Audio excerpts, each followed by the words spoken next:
Mengapa makanan manis terasa hambar atau bahkan pahit setelah mengonsumsi makanan manis yang lainnya? Pernahkah saat mengonsumsi makanan manis terasa baik-baik saja, namun ketika berganti ke makanan manis selanjutnya tiba-tiba terasa hambar atau bahkan pahit?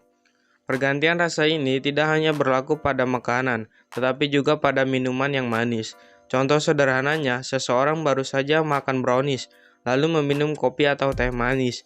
Pada saat diminum, kopi atau teh tersebut akan terasa hambar, bahkan pahit. Pergantian rasa yang kadang mengagetkan ini sebenarnya tidak aneh dan dialami banyak orang. Selain itu, ada alasan ilmiah di baliknya. Berikut ini alasan mengapa makanan manis terasa hambar atau bahkan pahit setelah mengonsumsi makanan manis lainnya. Tapi sebelum kita mulai, buat yang belum subscribe silahkan subscribe dulu. Pertama, mari kita memahami fungsi otak manusia. Otak bekerja dengan mengirimkan pesan atau informasi berupa impuls ke organ-organ sensorik. Organ-organ tersebut kemudian bereaksi sesuai pesan yang diterima.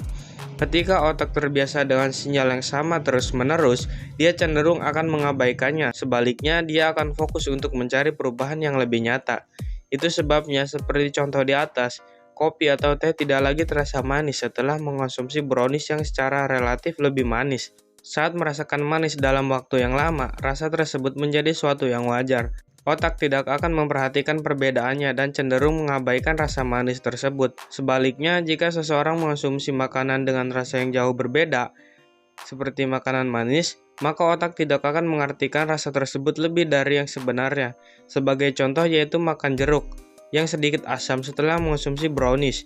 Akibat perubahan rasa yang tiba-tiba terjadi, otak akan menyinyalkan bahwa jeruk tersebut sangat asam.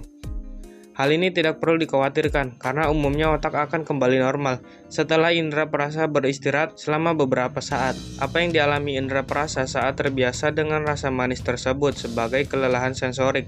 Kelelahan ini tidak hanya terjadi pada lidah, tapi juga pada indera-indera lainnya. Indera manusia akan terbiasa dengan kondisi atau lingkungan tertentu jika terpapar dalam waktu yang lama. Yang terjadi di sini adalah kalibrasi. Indera seseorang terkalibrasi pada kondisi berlangsung terus-menerus. Pada kondisi tersebut, indera hanya akan bekerja secara relatif.